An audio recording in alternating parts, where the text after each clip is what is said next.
Okay, welcome, नमस्कार। सो continuing with अब तक जो हम पढ़ा रहे थे, अब तक जो हम डिस्कस कर रहे थे, हमने काइज़न पे आके जो है पिछला वीडियो जो है ख़त्म करी थी, पिछला लेक्चर को ख़त्म करी थी। आज काइज़न के आगे we will try to complete two topics. पहला टॉपिक तो आईएसओ उसके बारे में डिस्कस करेंगे, और उसके अलावा रिस्क असेसमेंट, रिस्क एनालिसिस जो होता है उसके बारे में चर्चा करेंगे। ये जितने भी टॉपिक्स हम जो कवर कर रहे हैं आज के डेट में, ये सब जुड़े हुए हैं क्वालिटी से, क्वालिटी मैनेजमेंट से जुड़े हुए टर्मिनोलॉजीज हैं, कॉन्सेप्ट्स हैं, जिसको कि अभी हम कवर कर रहे हैं। तो ISO, international organization for standardization, इसको हम आईएसओ तो नहीं कहते हैं। ये आप देखिए, ये जो अब्रिविएशन है, जो एक्रोनिम है, वो international organization of standardization for standardization, इसके हिसाब से तो आईओएस होना चाहिए था, बट ये आईएसओ है। ये आईएसओ क्यों है, इसका मतलब क्या है? ग्रीक में आइसोस या इसोस के लिए, इसका मतलब इक्वल, बराबर, समान, हर समान, हर चीज को जो है एक समानता पे लाना। इसीलिए जो ये आइसोस वाली जो टर्मिनोलॉजी है, जो ग्रीक की जो शब्द है, उसको हमने यहाँ पे ऐसे ही रखा हुआ है, और इसी वजह से हम आईएसओ जो बोला जाता है दुनिया भर में, वो इंटरनेशनल ऑर्गेनाइजेशन फॉर स्टैंडर्डाइजेशन को दर्शाता है। तो ये है आईएसओ, और आईएसओ का जो है रेलेवेंस क्या है, वो हम यहाँ पे पढ़ने की, समझने की कोशिश करेंगे। देखिए, आईएसओ एक गैर सरकारी, इंडिपेंडेंट, यानी कि एक स्वतंत्र गैर सरकारी अंतर्राष्ट्रीय संगठन है। गैर सरकारी जब कहते हैं तो ज़रूरी नहीं है, ये आईएसओ के स्टैंडर्ड्स को अपनाना अनिवार्य नहीं है। कोई भी सरकार जो है किसी भी संस्थान के ऊपर ये अनिवार्य जो है लागू नहीं कर सकता, ये वॉलंटरी है। अगर मैं अपना खुद का कोई संस्थान चलाता हूँ और मैं आईएसओ के स्टैंडर्ड को इम्प्लीमेंट कराना चाह रहा हूँ, अमल करना चाह रहा हूँ, वो मेरी मर्जी है। तो मैं वॉलंटरीली जो है इसके जो स्टैंडर्ड है उसको अपनाता हूँ और उसको अपने यहाँ पे अमल करने की कोशिश करता हूँ। तो ये स्टैंडर्ड जो है, ये एक इंटरनेशनल ऑर्गेनाइजेशन है, ये बॉडी है, एक संस्थान है जो इंडिपेंडेंट है, किसी सरकार या किसी भी नेशन के कंट्री से जुड़ा हुआ नहीं है। ये अंतर्राष्ट्रीय है और ये बिल्कुल स्वतंत्र रूप से जो है काम करता है, और किसी पे जो है जोर जबरदस्ती करता नहीं है। ये कानून नहीं है, एक गाइडलाइंस है, ठीक है। अब इस स्टैंडर्ड को बनाने में इनके जो मेंबर है विश्व भर में, टोटल कुल मिला के 165 जो है देश के जो स्टैंडर्ड बॉडीज हैं, सरकारी बॉडीज हैं, वो इनसे जुड़े हैं। यानी कि वो सलाह मशवरा करके इन 165 देशों के स्टैंडर्ड एजेंसी से सलाह मशवरा करके उसके बाद जो है ये स्टैंडर्ड्स बनाते हैं, ठीक है। तो ये कानून नहीं है, दोहरा देता हूँ, और ये इंडिपेंडेंट ऑर्गेनाइजेशन है। कोई भी संस्थान जो है इसको अपनाना चाहता है तो वो अपना सकता है। तो एक तरीके से गाइडलाइंस देते हैं, उस गाइडलाइंस के अनुसार अगर आप चलते हैं तो सफलता प्राप्त होने की जो चांसेस है, जो प्रोबेबिलिटी है, वो बढ़ जाता है, ठीक है। तो ये है आईएसओ। तो मैं दोबारा दोहरा रहा हूँ, इंटरनेशनल ऑर्गेनाइजेशन फॉर स्टैंडर्डाइजेशन, ये आईओएस है कायदे से, अगर आप देखा जाए इंटरनेशनल ऑर्गेनाइजेशन फॉर स्टैंडर्डाइजेशन है, बट आईएसओ हमने एक्रोनिम आईएसओ रखा है। इसका कारण जो है, ग्रीक में आइसोस का मतलब इक्वल, समांतर रूप से विश्व भर में ये स्टैंडर्ड जो है एक समान है, चाहे कोई भी इसको जो है अपनाना चाहे। भारत में कोई संस्थान इसको अपनाना चाहे, जापान में, अमेरिका में, फ्रांस में, सब में एक स्टैंडर्ड एक बराबर, चाहे कोई भी इसको अपनाना चाहे। इसी वजह से विश्व भर में एक दौर है अभी, जो जिस दौर से हम गुजर रहे हैं इसको हम ग्लोबलाइजेशन कहते हैं, यानी कि विश्व में हर चीज़ जो है हर जगह मौजूद है, चाहे वो खाना हो, जूता हो, पानी हो। तो विश्व भर में कोई भी प्रोडक्ट लेते हैं या कोई भी सर्विस लेते हैं, एक समान जो है उनकी स्टैंडर्ड होनी चाहिए। उसके लिए जो है ये आईएसओ का जो है बनना शुरू हुआ। ठीक है, इसके बारे में और पढ़ेंगे। स्टैंडर्ड को जो है हम हिंदी में क्या कहते हैं, मानक। तो ये स्टैंडर्ड होते क्या है? स्टैंडर्ड जो है एक तरीके का फॉर्मूला है। उस फॉर्मूला को अपनाने से या उस फॉर्मूला को इस्तेमाल करने से, ठीक है, अपने कार्य काज में जो है इस फॉर्मूला को अपनाने से या इस्तेमाल करने से सक्सेस रेट जो है बेहतर होती है। आपकी जो प्रोडक्ट या सर्विस जो है अव्वल दर्जे का निकल के आती है, ये गाइडलाइंस को फॉलो करने से। ठीक है, तो मानक जो है अगर हिंदी में कहें, इट इज़ लाइक क्या कहते हैं सब, एक सूत्र है। उन्हें एक सूत्र के रूप में सोचें जो कुछ करने का सबसे अच्छा तरीका बताता है, कुछ भी करने का। ठीक है, तो it is like a formula. It could be about making a product, managing a process, delivering a service or supplying materials. Standards cover a huge range of activities. आपकी संस्थान, जिस भी संस्थान से आप जुड़े हुए हैं या अपना खुद का ही कोई संस्थान हो, चाहे वो कुछ भी काम कर रहा हो, कुछ प्रोडक्ट बना रहा हो या कोई सर्विस ही ऑफर कर रहा हो। सर्विस ऑफर करना, जैसे उदाहरण के लिए मैं बताऊं, ये होटल इंडस्ट्री लेते हैं तो वो सर्विस ऑफर करते हैं। सफाई कर्मचारी हैं, ये प्रोडक्ट थोड़ी नहीं, ये सर्विस ऑफर करते हैं। तो चाहे कोई भी विषय में प्रोफेशन से आप जुड़े हों, हर प्रोफेशन के लिए इन्होंने स्टैंडर्ड बनाया हुआ है, और इसको अमल करने से जो है अव्वल दर्जे का क्वालिटी प्रोडक्ट या क्वालिटी सर्विस निकल के आती है। ये उस हिसाब से डिजाइंड है। सो स्टैंडर्ड क्या है? Standards are the distilled wisdom of people with expertise, जो जिनके पास एक्सपर्ट ज्ञान है, उस एक्सपर्ट ज्ञान को फिल्टर करके एकत्रित किया गया है, चाहे किसी भी विषय में हो, उनके ज्ञान को जो है यहाँ पे इस्तेमाल किया जाता है। ठीक है, पीपल सच एज मैन्युफैक्चरर्स, ये ज्ञान किस किस से, एक्सपर्ट कौन कौन हो सकते हैं? मैन्युफैक्चरर एक्सपर्ट हो सकता है, बेचने वाला विक्रेता हो सकता है, खरीदार हो सकता है, कस्टमर हो सकता है, ग्राहक हो सकता है, ट्रेड एसोसिएशन हो सकते हैं, यूजर्स और रेगुलेटर्स। कोई भी जिसके पास किसी भी प्रोडक्ट के बारे में या सर्विस के बारे में एक्सपर्ट जानकारी हो, उन सब से जो है ये जानकारी इकट्ठा करके ये स्टैंडर्ड बनाया जाता है, ये मानव को जो है बनाया जाता है। बस आपको ये डॉक्यूमेंट के रूप में मिलता है ये मानक, उसको पढ़िएगा, उसको समझिएगा और उस पर अमल करिएगा। बस पहले कहने को इतना आसान है, बट अमल करने में जाते हैं तो बहुत सारी दिक्कतें आती हैं, बाधाएं आती हैं, समय लगती है उसको अमल करने में। बट अगर हम इसको एक फार्मूला मान के इस पे अमल करना शुरू करें, साल भर में, साल 1.5-2 साल में जो है आप देखेंगे कि आपके कंपनी का जो भी कार्यकाज है उसमें आपकी सफलता बेहतर होगी, आपका बिजनेस बेहतर होने लगेगा, आपकी मार्केट की अप्रोच बेहतर होने लगेगी। ठीक है, तो ये आईएसओ या स्टैंडर्ड्स का जो है आउटकम होता है, ये हिंदी में दिया हुआ है। अब ये आईएसओ का शुरुआत कब हुआ था, क्यों हुआ था, इसके बारे में थोड़ा सा हम जो है हिस्ट्री समझ लें। आईएसओ जिस संस्थान को हम आईएसओ के नाम से जानते हैं, इसका असल में जो है 1920 में जो है शुरुआत हुई थी, बट उसका नाम अलग था, international federation of the national standardising associations, I saw कहते थे, 1920 में। और ये ज़्यादातर जो है यूरोपियन कंट्रीज से जो है जुड़ा हुआ था।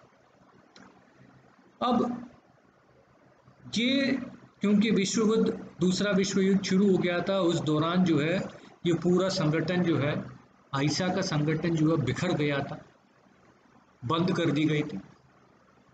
अब जैसे जो है विश्व युद्ध खत्म हुआ, दूसरा विश्व युद्ध खत्म हुआ, तो यूनाइटेड नेशन तब तक बन चुकी थी। यूनाइटेड नेशन बनने का काम ही ये तक जो बैकग्राउंड ही ये था कि विश्व युद्ध जैसे जो है कोई हालात दोबारा पैदा ना हो जाए, सभी देशों के बीच में एक समझौता हो, एक समझदारी की जो है समझौता हो, जिससे कि पूरे विश्व में जो है शांति फैले। तो इस उद्देश्य के साथ जो है यूएन बनाया गया था। तो यूएन के जो है स्टैंडर्ड्स कोऑर्डिनेटिंग कमिटी, एससीसी कहते हैं, यूएन यूनाइटेड नेशंस का स्टैंडर्ड्स कोऑर्डिनेशन कमिटी जो है वो चाहती थी कि पूरे विश्व में जो है एक समान जो है एक क्वालिटी बना रहे, चाहे कोई भी प्रोडक्ट हो, कोई भी सर्विस हो, विश्व में एक समान जो है उसका एक दर्जा बने रहे। तो उन्होंने जो है आईसा को अप्रोच किया, जो बिखरा हुआ आईसा था उसको 1946 में जो है अप्रोच किया। तो आईसा के मेंबर साहिबान और यूएनएससीसी के मेंबर साहिबान मिलके 25 देशों ने मिलके लंदन में एक संगठन करी, एक मीटिंग हुआ था। तो उस मीटिंग के दौरान जो है ये तय किया गया था कि इंटरनेशनल ऑर्गेनाइजेशन फॉर स्टैंडर्डाइजेशन को जो है चालू किया। उद्देश्य क्या है, पूरे विश्व में जो है चाहे कोई भी चीज़ बने, सर्विस हो या प्रोडक्ट हो, एक ही दर्जे का हो, उसका एक गाइडलाइंस बने। तो फॉर्मूला के रूप में कोई भी उसको अपनाता है तो उससे उस संस्थान से निकलने वाली सर्विस या प्रोडक्ट जो है अव्वल दर्जे का हो और एक समान हो। ये जो है आईएसओ का ऑब्जेक्टिव था। तो फरवरी 1947 में, 1947 के 1947 में हमारे देश की जो है इंडिपेंडेंट होने के कुछ ही महीने पहले ये जो है फरवरी में 23 फरवरी को जो ये चालू किया गया था। और आज के डेट में भी इनका जो हेड क्वार्टर है वो स्विट्जरलैंड में जेनेवा में स्थित है। आज के डेट में 164 देश जो हैं इनके मेंबर हैं, आईएसओ के मेंबर हैं, यानी कि इन देशों के रिप्रेजेंटेटिव से सलाह मशवरा करके जो है ये स्टैंडर्ड्स डिज़ाइन करते हैं। ठीक है, तो ये आईएसओ का एक आउटलाइन है। याद रखिएगा आईएसओ का जो उद्देश्य है वो क्लियर होगा।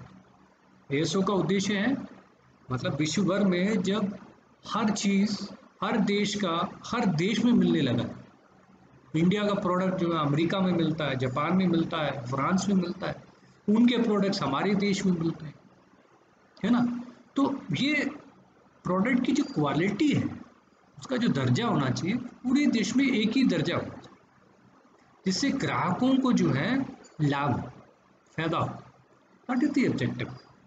ठीक है, तो ये कुछ उदाहरण के लिए ये आईएसओ मैं बता दूं, कुल मिला के 25,000 स्टैंडर्ड्स जो हैं आईएसओ ने आज की तारीख में बनाए हुए हैं, मौजूद है, अवेलेबल है, उनकी वेबसाइट में मिल जाती हैं। हालांकि कुछ स्टैंडर्ड्स को आपको खरीदना पड़ता है उनसे, इतना महंगा भी नहीं होता है बट खरीदना पड़ता है। बट 25,000 स्टैंडर्ड्स जो हैं अलग अलग इंडस्ट्री से जुड़े हुए, अलग अलग एक्टिविटीज़ के लिए, अलग अलग फंक्शंस के लिए, अलग अलग ऑपरेशंस के लिए इन्होंने स्टैंडर्ड बनाई हुई है।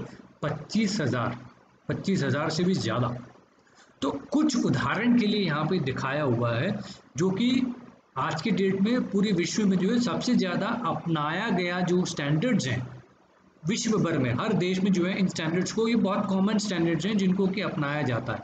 आईएसओ 9000, हम डीआई का ही ले लें, डीआई जो है आईएसओ 9001 का जो है हमारे पास क्वालिटी सर्टिफिकेशन है, यानी कि हमने आईएसओ 9000 वाले जो क्वालिटी सिस्टम को अपना चुके हैं, ये इसका मतलब बनता है। आईएसओ 27001 इंफॉर्मेशन सिक्योरिटी मैनेजमेंट, आज के डेट में बहुत बड़ी मुद्दा आई, यानी कि आईटी फील्ड में जो आजकल आप ऑनलाइन बैंकिंग करते हैं, इंटरनेट के माध्यम से बैंकिंग करते हैं, फाइनेंशियल ट्रांजैक्शंस होती है, पेटीएम वगैरह यूज़ करते हैं, है ना, गूगल पे का ऐप यूज़ करते हैं, ये सब इंफॉर्मेशन है, ये सब डाटा है, उसकी सिक्योरिटी का मैनेजमेंट कैसे किया जाता है, तो उसके लिए जो उन्होंने आईएसओ 27001 का जो है एक स्टैंडर्ड बनाया हुआ, वो भी अवेलेबल। कंट्री कोड्स, अलग अलग देशों के कोड्स को जो है कैसे समझना चाहिए, उसके लिए एक स्टैंडर्ड बनाया हुआ है। फूड सेफ्टी हमने जो HACCP की जो है चर्चा करी थी इस यूनिट में, उसके लिए भी इनके पास एक स्टैंडर्ड है ISO 22000 22,000। ISO 22000 कुछ नहीं है, ISO 9000 और HACCP को मिला के जो एक स्टैंडर्ड बनाया हुआ है वो ISO 22000। टेस्टिंग और कैलिब्रेशन लेबोरेटरी है, तो लैब्स के लिए टेस्टिंग और कैलिब्रेशन करने के लिए भी एक स्टैंडर्ड इन्होंने बना रखी है ISO 17025। एनवायरमेंटल मैनेजमेंट, ये सब मैनेजमेंट है, आप देख रहे हैं ये सब मैनेजमेंट है, मैनेजमेंट से जुड़ा हुआ है। क्वालिटी मैनेजमेंट हो गया था, information security management, food safety management हो गया, एनवायरमेंटल मैनेजमेंट हो गया, ISO 14000, ये एनवायरमेंटल मैनेजमेंट का। तो ये कुछ ऐसे स्टैंडर्ड्स के उदाहरण हैं जिनको कि विश्व में बहुत सारी संस्थानों ने जो है अपनाया हुआ, ये बहुत कॉमन ऐसे स्टैंडर्ड्स हैं। ऐसे तो इनके पास 25,000 से भी ऊपर स्टैंडर्ड्स हैं, ठीक है, ये उदाहरण के लिए बता रहा था। तो ISO के कामकाज को जो है, इनके बारे में डिटेल्स को जो है संक्षेप में बताना चाहें, वो ISO बता रहे हैं, ISO की वेबसाइट से निकाला हुआ है, इनके एक डॉक्यूमेंट से ये जो इमेजेस है निकाले हुए हैं।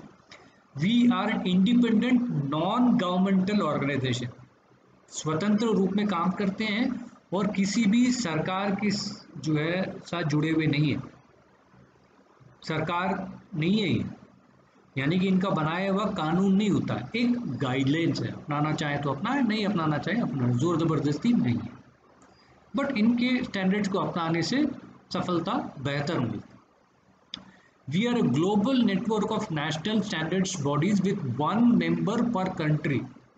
हर एक देश से एक मेंबर ऑर्गेनाइजेशन इनके साथ जुड़ा होता है, उन्हीं से सलाह मशवरा करके जो है ये स्टैंडर्ड्स बनाते हैं। तो ये पूरे विश्व में जो है इनका जो है रिप्रेजेंटेटिव्स फैले हुए हैं पूरे विश्व में। Our job is to make international standards, इनका काम ही जो है विश्व स्तर पे जो है स्टैंडर्ड बनाना, मानक बनाना, चाहे कोई भी फील्ड हो, ठीक।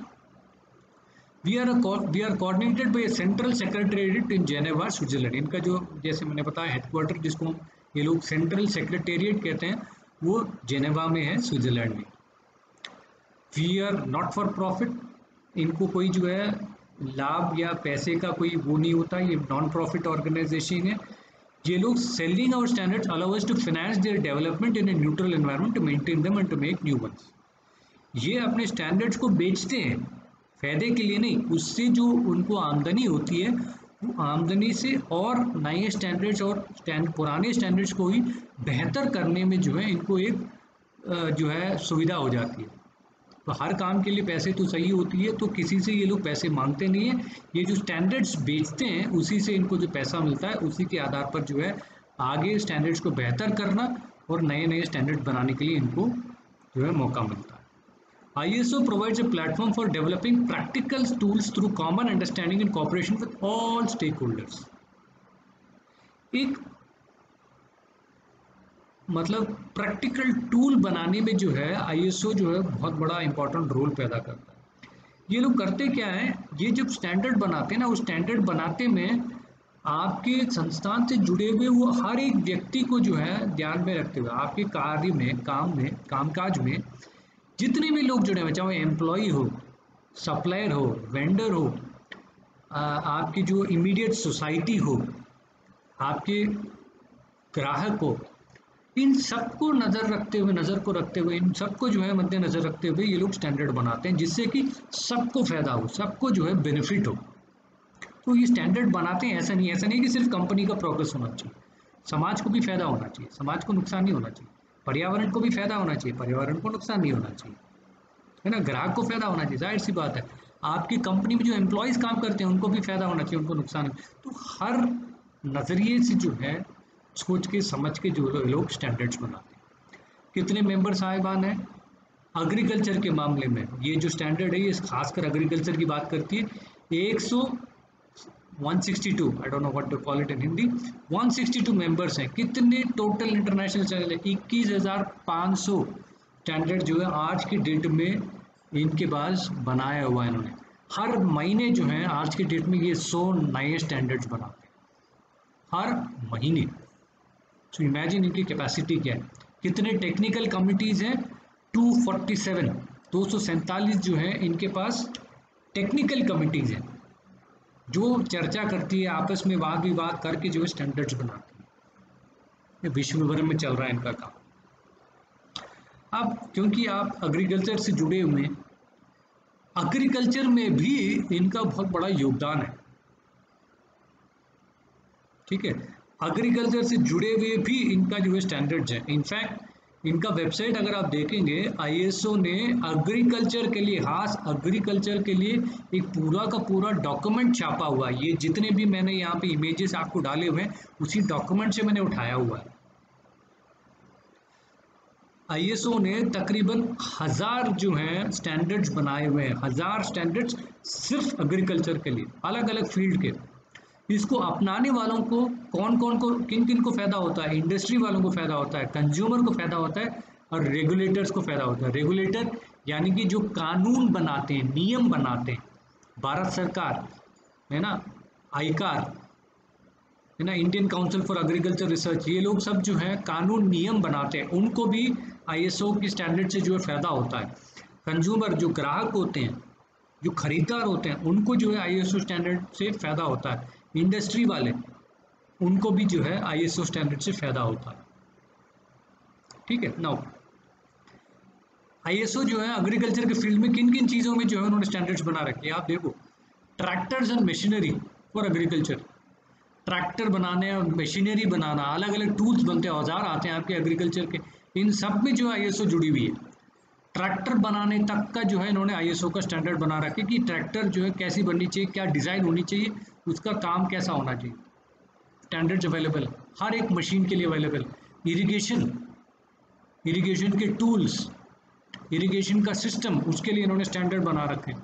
Fertilisers and soil conditioners, fertilizers के लिए भी स्टैंडर्ड है। फीड मशीनरी, जानवरों के खाद्य पदार्थ, फॉडर जिसको कहते हैं, उनके लिए स्टैंडर्ड बनाया हुआ है। एनवायरमेंटल इम्पैक्ट, एग्रीकल्चर से पर्यावरण को होने वाली इम्पैक्ट, उसके लिए जो स्टैंडर्ड बना रखी है।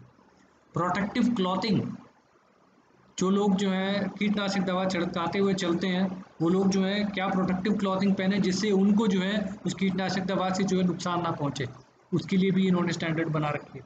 एग्रीकल्चरल इलेक्ट्रॉनिक्स, आज के डेट में इंडिया में धीमे धीमे आ रहा है। एग्रीकल्चर में जो इलेक्ट्रॉनिक्स इस्तेमाल किया है, जीपीएस सिस्टम आजकल यूज़ कर रहे हैं लोग, ग्लोबल पोजिशनिंग सिस्टम यूज़ कर रहे हैं, ठीक है। तो उसमें जो है आईएसओ ने अपना स्टैंडर्ड बना रखी है। Product, food products and safety, है ना, ऑर्गेनिक फार्मिंग अगर आप डिस्कस करेंगे तो उसमें भी इनका स्टैंडर्ड होगा। तो तकरीबन एग्रीकल्चर से जुड़ा हुआ जो है 1000 स्टैंडर्ड्स हैं आईएसओ, ठीक है। तो ये बहुत बड़ी चीज़ है। तो आईएसओ का समझना ये है, विश्व स्तर में जो भी चीज़ बनता हो, जिस भी फील्ड, जिस भी इंडस्ट्री से जुड़ा हो, वो एक समान हो, क्वालिटी एक बराबर हो और सबको उससे फ़ायदा मिले। ये आईएसओ का नज़रिया है। कुछ उदाहरण के लिए मैंने जो एग्रीकल्चर से जुड़े हुए जो स्टैंडर्ड जिन्होंने बना रखे हैं उसको दिखाया हुआ है। ISO 8016 machinery for agriculture, 8935 tractors for agriculture and forestry, 6880 machinery for agriculture, tractors for agriculture and forestry, दोबारा ISO 27850, 5700 tractors for agriculture and 3463 tractors for agriculture. तो आप देखो कितने सारे ट्रैक्टर्स एंड फॉरेस्ट्री, इतनी में जो है कितने सारे जो इन्होंने स्टैंडर्ड बना रखे। अलग अलग सब्जेक्ट्स पे डिस्कस करता होगा, ऐसा नहीं कि ट्रैक्टर। तो यहाँ पे आप देखेंगे तो ये माउंटिंग्स एंड अपर्चर्स डाले हुए हैं, ठीक है। यहाँ पे देखेंगे फॉलिंग ऑब्जेक्ट्स, प्रोटेक्टिव स्ट्रक्चर्स। तो मतलब हर एक छोटी छोटी चीज़ के लिए भी इन्होंने जो है स्टैंडर्ड बना रखे हैं। बस उस स्टैंडर्ड के हिसाब से आप फॉलो करेंगे। अगर आप machine, agricultural machine manufacture, agricultural engineer बन जाते हैं तो आपके लिए बहुत फ़ायदेमंद। बस आपको ये स्टैंडर्ड समझ के उस पर अमल करना है, बस इतना ही। आपका जो प्रोडक्ट निकल के आएगा विश्व स्तर में जो है अव्वल दर्जे का निकल के आएगा। तो ये जो है आईएसओ है। मैं एक उदाहरण के लिए और जाता हूँ। मैं उदाहरण के लिए आईएसओ 9000 की बात करें, आईएसओ 9001 जो है डीआई ने जो है इसको अपना रखी है।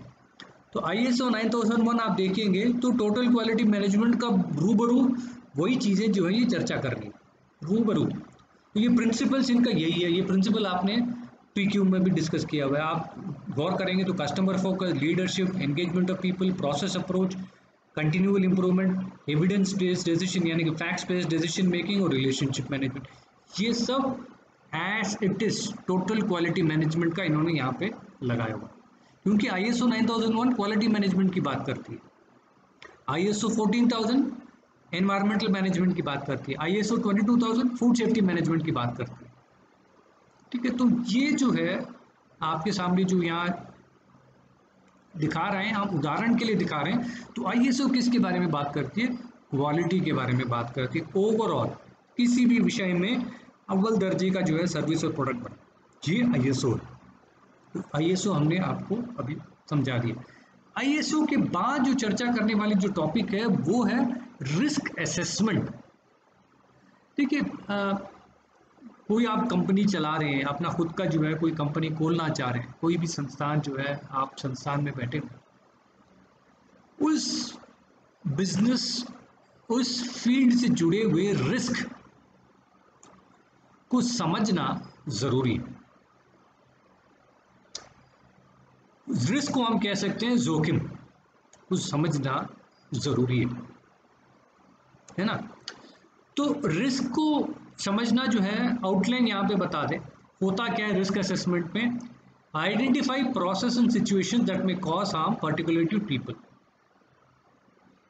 वो हर एक आपके कामकाज में, आपके कार्य प्रणाली में, वो हर एक प्रोसेस, हर एक स्टेप, ऐसे कुछ हालातों को आप पहचानिए जिससे कि नुकसान हो सकता है, खासकर लोगों को, एम्प्लॉयज़ को नुकसान हो सकता है, ग्राहक को नुकसान हो सकता है। तो एक तरीके से हैज़ार्ड एनालिसिस जो हमने HACCP में डिस्कस करी, वो भी एक तरीके का रिस्क असेसमेंट ही है। पहला आइडेंटिफाई करना, दूसरा determine how likely it is that each hazard will occur and how severe the consequences would be. आपने जोखिम को पहचान लिया, खतरे को पहचान लिया, अब वो खतरा जो है, इसकी जो है खतरे का जो है आने का, आपके प्रोसेस में आ जाने का या नुकसान पैदा करने की जो है संभावनाएं कितनी है, उसको समझने की कोशिश करिए और उससे होने वाले नुकसान, उसको जो है समझने की कोशिश किया। इसका पूरा विश्लेषण होना चाहिए। ये दूसरा, decide what steps the organization can take to stop these hazards from occurring और टू कंट्रोल द रिस्क। तो आपका संस्थान जो है, जो आपने जोखिम पहचाना हुआ है, उससे होने वाले खतरे को पहचाना हुआ है, और खतरा जो है कितना जो है होने की संभावना है, उसको आपने समझ लिया है। अब आपकी संस्थान को जो है ये भी तय करना पड़ेगा कि इसको जो है कंट्रोल कैसे जाए, अपने नियंत्रण में कैसे रखा जाए। इसको हम रिस्क असेसमेंट कहते हैं। तो हैज़ार्ड एनालिसिस जो आप करते हो ना, हैज़ार्ड एनालिसिस जो HACCP में, वो एक्चुअली रिस्क असेसमेंट ही है एक तरीके की। अब आपको हैज़ार्ड और रिस्क के बीच में अंतर पता होना चाहिए। अंतर क्या है? A hazard is anything that can cause harm, including work, accidents, emergency situations, toxic chemicals, employee conflicts, stress and more. Hazard क्या है? वो ऐसा कोई भी चीज़ जो नुकसान पैदा कर सकती है, जैसे कि काम करते हुए में जो है कोई हादसा, कोई इमरजेंसी सिचुएशन पैदा हो जाना, टॉक्सिक केमिकल का जो है फैल जाना, आजकल बहुत चल रहा है। अभी हाल ही में वाइजैक में भी हुआ था, केमिकल जो है गैस लीक हो गई थी, तो बहुत सारे लोगों का नुकसान हुआ था। ये सब जो रिस्क है। एम्प्लॉय कॉन्फ्लिक्ट, आपस में जो है तनाव, एम्प्लॉयज़ में काम करने वाले कार्यकर्ताओं के बीच में जो है आपसी तनाव, ये भी एक तरीके का जो है हैज़ार्ड हो सकता है। स्ट्रेस, लोगों का स्ट्रेस एंड मोर, बहुत सारी ऐसी चीज़ें हो सकती है। यानी कि हैज़ार्ड वो चीज़ जो कि नुकसान पैदा कर सकती है अलग अलग तरीके से। ठीक है, ये हैज़ार्ड इनकी भाषा में, ये रिस्क असेसमेंट की भाषा में। A risk on the other hand is the chance that a hazard will cause harm. जोखिम, ये तो खतरा हो गया। हैज़ार्ड किस चीज़ का खतरा है? एक्सीडेंट हो जाने का, यानी कि हादसा हो जाने का खतरा है, लोगों का आपस में झगड़ जाने का खतरा है, ये खतरा। रिस्क क्या है? ये खतरा जो है उसका होने का संभावना, रिस्क यानी कि जोखिम। जोखिम क्या है? खतरे का किसी भी काम में किसी भी समय जो है हो जाने का संभावना, खतरे का संभावना कितना है, वो रिस्क है। तो हमें रिस्क और हैजर्ड को जो है समझ के फिर आगे बढ़ना चाहिए। तो ये रिस्क असेसमेंट। तो रिस्क असेसमेंट को अगर टेक्निकल तरीके से हम समझने की कोशिश करें, इसके ये 5 स्टेप है जो आपके सामने ये दिखाया गया। पहला स्टेप, आइडेंटिफाई द हैजर्ड, जैसे हैजर्ड एनालिसिस में आपने किया, ठीक। दूसरा step, decide who might be harmed and how, ये तय करिए कि किसको नुकसान होगा और कैसे नुकसान होगा, समझना। ये दूसरा कड़ी है। पहले वो खतरे को पहचानिए और खतरा जो है किसको और कैसे नुकसान पैदा करिए उसको पहचानिए। तीसरा, इससे होने वाली रिस्क कितनी है, रिस्क जैसे मैंने बताया कि कितना इसकी जो है ये खतरे का होने का संभावना कितनी है, उसको पहचानिए। और क्या प्रिकॉशंस आप ले सकते हैं उसको पहचानिए, उसको समझने की कोशिश करिए। तीसरा है। चौथा, record your findings and implement them. जो चीज़ें आपने समझी है, यानी कि खतरे को पहचाना, किसको हो सकता है, कैसा हो सकता है वो पहचाना, वो उससे होने वाली जो है संभावना कितनी है, उस खतरे का होने वाला संभावना कितना है और उससे होने वाली नुकसान कितनी है, और उसको हम कैसे रोका जा सकता है, प्रिकॉशन लेना कैसे लेना होता है, वो समझने के बाद इन सब चीज़ों को जो है दर्ज करिए, रिकॉर्ड बना लीजिए उसका। अब रिकॉर्ड करने के बाद उसको इम्प्लीमेंट करिए, रिकॉर्ड करके इम्प्लीमेंट करिए। उसको करने के बाद आप अपनी जो है पूरी असेसमेंट, जो आपने रिस्क असेसमेंट किया उसको पूरा दोबारा स्टडी करिए। क्या आपने जो प्रिकॉशंस अमल किया, आपने जो जोखिम को समझा, खतरे को समझा, उससे होने वाली जोखिम को समझा, जोखिम से होने वाली संभावना कितनी है उसको समझा, कितना नुकसान हो सकता है, वो सब स्टडी करने के बाद उसको रोकने की जो है आपने तरकीब निकाली। अब ये सब उसमें अमल किया। अमल करने के बाद आप देखो कि आपने जो अमल किया है उससे वाकई में वो खतरा टल गया कि नहीं, वो जोखिम हट गया कि नहीं, उसको आप जांचें। ये 5 स्टेप्स है, 5 कड़ी है। इनको जो है स्टेप बाय स्टेप आप इम्प्लीमेंट करेंगे तो रिस्क असेसमेंट आपका आपके ऑर्गेनाइजेशन में आपने करा लिया, ये मतलब होता है। तो जैसे हमने आइडेंटिफाई दी हैजर्ड, इसको लंबा इन्होंने समझा दिया। हमेशा मैं हमेशा यही कहता हूँ, कल वाले लेक्चर में भी हमने वीडियो में भी यही समझाया था, अगर हमने प्रॉब्लम को सही मायने में पहचान लिया, जो 50% आपने उस प्रॉब्लम का हल निकाल लिया। तो एक हालात होती है, उस हालात में कुछ परेशानी आती है, उस परेशानी को हम प्रॉब्लम कहते हैं। वो परेशानी क्यों होती है, उस परेशानी की जड़ कहाँ है, उसको अगर हमने समझ लिया ना, तो आप उसको सुलझाने की जो है कुछ ना कुछ प्रक्रिया तो अपनाएंगे। जाहिर सी बात है, समझना ज़रूरी है। उस सिचुएशन की जो जड़ है, प्रॉब्लम का जो जड़ है, उसको समझना ज़रूरी है। जड़ तक पहुँचे तब अपने आप जो है उसका सुधार निकल ही आएगा। तो हैजर्ड यानी कि खतरे को पहचानना बहुत ज़रूरी है और उससे होने वाले जोखिम को पहचानना बहुत ज़रूरी है ना। तो the first step to creating your risk assessment is determine what hazards your employees and your business face। ये बिजनेस को भी इन्होंने जोड़े, आपके कार्यकर्ताओं को और आपके बिजनेस को होने वाली जो है रिस्क क्या क्या है, खतरे क्या क्या है। नेचुरल डिजास्टर, बाढ़ आ जाना, तूफान आ जाना, है ना, ये सब जो है, ये आग लग जाना, वाइल्ड फायर आजकल जो है आप यूएस में देखिए, यूएस और ऑस्ट्रेलिया में चलिए वाइल्ड फायर चल रहा है, जंगली आग जो है फैल जाती है, मतलब मीलों तक चलती रहती है, नुकसान पैदा करती है। तो ये एक हैजर्ड है, ये खतरा है। अब जैसे अगर हम जो है कोई बिजनेस जो है बिहार में खोलते हैं, बिहार जो नेपाल की बॉर्डर में खोलते हैं, तो आपको आपकी बिजनेस में ये याद रखनी पड़ेगी कि वहाँ पे बाढ़ हर साल आती है, मानसून की सीज़न में हर साल आती है। तो ये आपने असेसमेंट किया हुआ है। बायोलॉजिकल हैज़र्ड, पैंडेमिक डिसीज, अभी कोविड चल रहा है, एक हैज़र्ड, इसका कभी किसी ने रिस्क असेसमेंट किया ही नहीं, इसीलिए आज के डेट में इतनी प्रॉब्लम हो रही है। कभी भी रिस्क असेसमेंट किया ही नहीं कि ऐसी भी एक हालात हो सकती है, एक वायरस आके जो है दुनिया, पूरी दुनिया को जो है वो चुप करा देगा, बिठा देगा एक जगह। ये किसी को जो है अंदाज ही नहीं था, रिस्क असेसमेंट किया ही नहीं गया था। तो उससे जो नुकसान हो रही है आप देख रहे हैं क्या नुकसान हो रही है। फूडबॉर्न इलनेस, खाने द्वारा फैलने वाली बीमारी का, ठीक है, ये बायोलॉजिकल हैज़र्ड है। वर्क प्लेस एक्सीडेंट्स, आप जहाँ काम करते हैं उस संस्थान में जो है होने वाली जो है घटनाएं, ठीक है, फिसल के गिर जाना, ट्रांसपोर्टेशन करते में जो है एक्सीडेंट हो जाना, किसी जो है स्ट्रक्चर का फेल हो जाना, मैकेनिकल ब्रेकडाउन हो जाना, ये सब जो है खतरे हैं।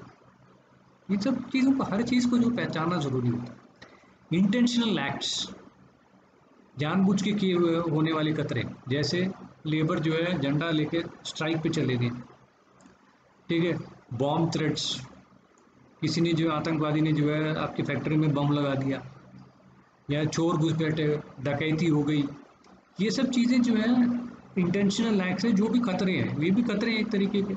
Technological hazards, lost internet connection, power outage, अभी जो है मैं आपको ये खतरा जो है आपको अभी मैं पढ़ाते में मैंने चीज़ जान नहीं थी, मेरी जो है अभी लैपटॉप की बैटरी डाउन हो रही है, पावर लॉसेज है, ये खतरा है।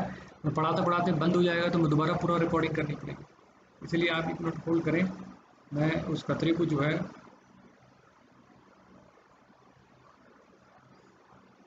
इस खतरे को 1 मिनट में जो है मैं डाल दूँ।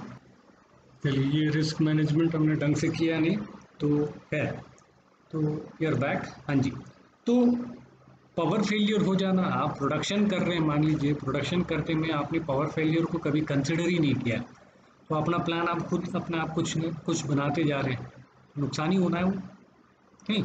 तो इन्होंने इतने सारे जो है क्या कहते हैं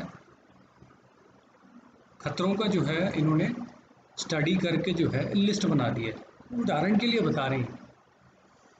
तो ये जो है खतरों को पहचानना, ऐसे कितने सारे खतरे हो सकते हैं आपके एम्प्लॉयज़ के लिए, आपके बिजनेस में, हर एक चीज़ को पहचानिए,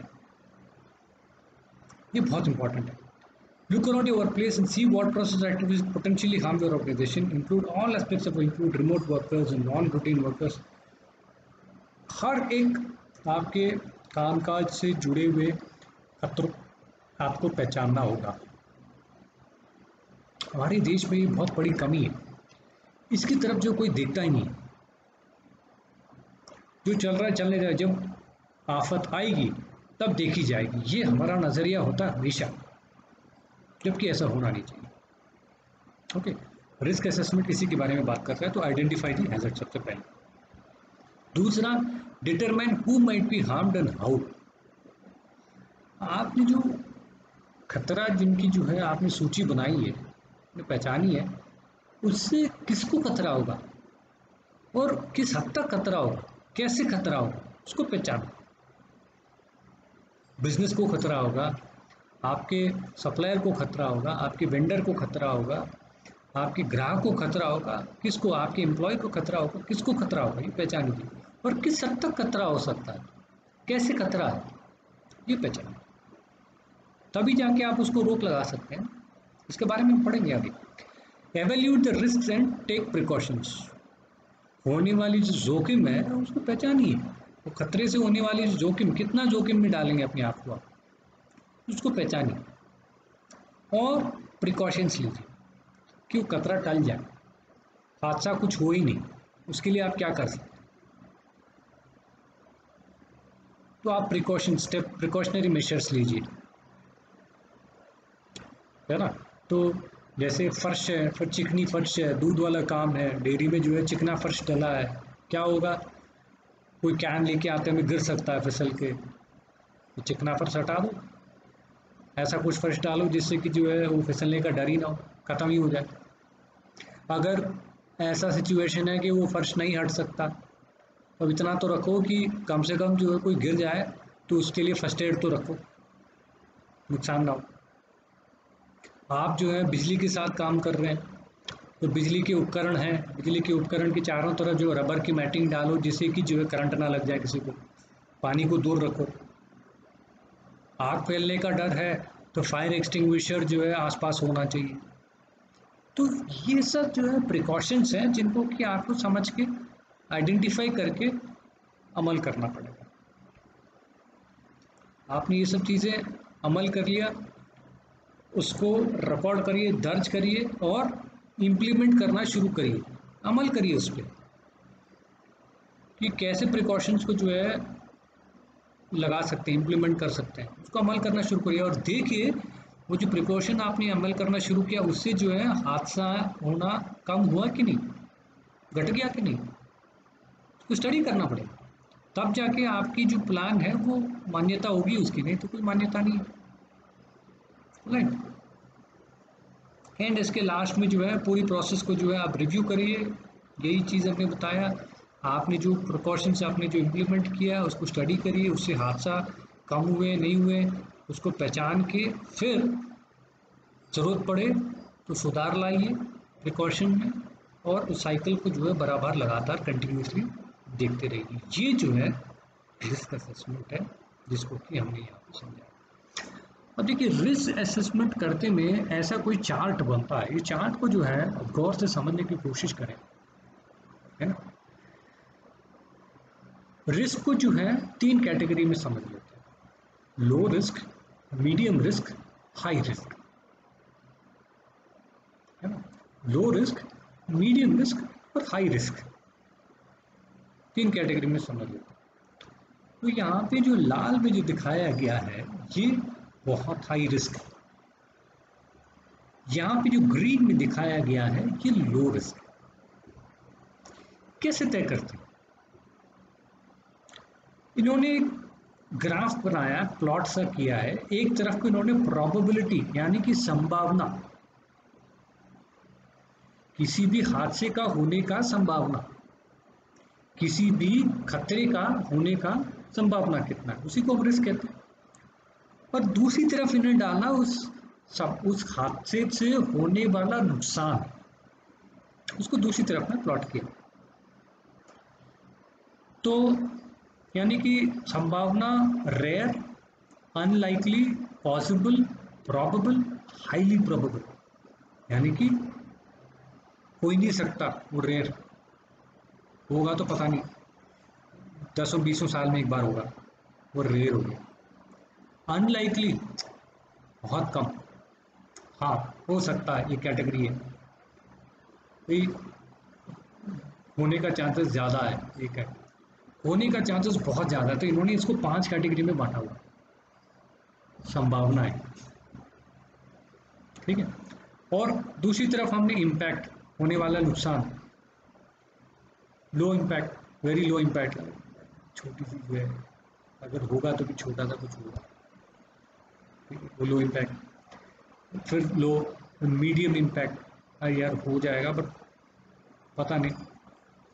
high impact, very high impact, हो जाएगा तो भैया भाई साहब बहुत कांड हो जाएगा, है ना। तो ऐसे जो है इन्होंने कैटेगराइज किया, उसके आधार पर जो है आप रैंकिंग देते हुए बताइए, कोई भी अगर आपने हादसा डिसाइड किया फायर एक्सीडेंट होगा, बिल्कुल सही, फायर एक्सीडेंट होगा, हो सकता है, अगर होगा तो नुकसान बहुत ज़्यादा हो सकता है, इम्पैक्ट नुकसान तो बहुत ज़्यादा हो सकता है, होने की संभावना रेयर है ना। तो आपका फायर एक्सीडेंट जो है यहाँ पे आएगा, उदाहरण के लिए मैं बताऊँ,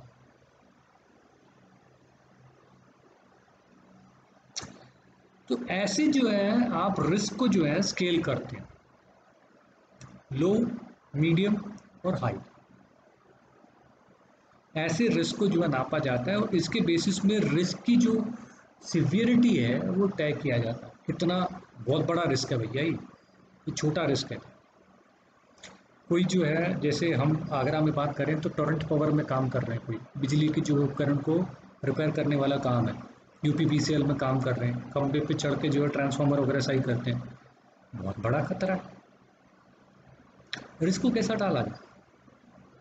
भाई हम जैसे लोगों को जो है बिजली के उपकरण से होने वाले करंट जो है उसकी संभावना कम है, और उन लोगों के लिए उनके काम काज में वो बहुत ज़्यादा है, तो फर्क पड़ जाती है, तो उनकी संभावना जो है बहुत हाई हो जाती है और इम्पैक्ट भी बहुत हाई हो जाती है, तो उनके लिए ये सिवियरिटी बहुत ज़्यादा है। ऐसे जो रिस्क को तय किया जाता है और उस रिस्क को जो है मिटिगेट करना यानी कि अवॉइड करना, प्रिकॉशंस कैसे लिया जा सकता है उसकी तरफ जो है जाती है। तो डिग्री ऑफ सिवियरिटी, कितना बड़ा खतरा जो है, कितना बड़ा जोखिम हो सकता है, उसके आधार पर जो है उससे प्रिकॉशंस जो है लिए जाते हैं। ठीक है, तो ये रिस्क असेसमेंट, ये भी क्वालिटी का ही एक हिस्सा है, कंपोनेंट है। इसको अलग अलग सब्जेक्ट में डिस्कस किया जाता है, अलग अलग इंडस्ट्रीज़ में भी इसको लिया जाता है। अफसोस की बात यह है कि हम लोग जो है रिस्क असेसमेंट को इतनी अहमियत नहीं देते हैं जितने इसको देना चाहिए। ठीक है, उदाहरण के लिए मैं आपको एग्जाम्पल बताऊं, कोविड के टाइम में जो है अभी कॉम्पिटिटिव एग्जाम्स होने वाले, नीट का एग्ज़ाम अभी होने वाला है, जेईई का एग्ज़ाम हो गया, जेईई मेंस का एग्ज़ाम हो गया, कोविड के टाइम पे अभी नीट का एग्ज़ाम होने वाला है। तो अगर हम आपको कहें कि नीट के एग्ज़ाम के दौरान होने वाली जो रिस्क है उसकी असेसमेंट करें, असेसमेंट करके फिर वो प्रिकॉशन लें, तो देखिए हमारा कितना प्लान हो के ये काम करेगा, काम चलेगा। उदाहरण के लिए हम आपको बताएं। ठीक है, तो आज यहाँ पे इसी में ख़त्म कर देते हैं, ये रिस्क असेसमेंट से आपका यूनिट 3 का कुछ कंपोनेंट और खत्म। Thank you so much.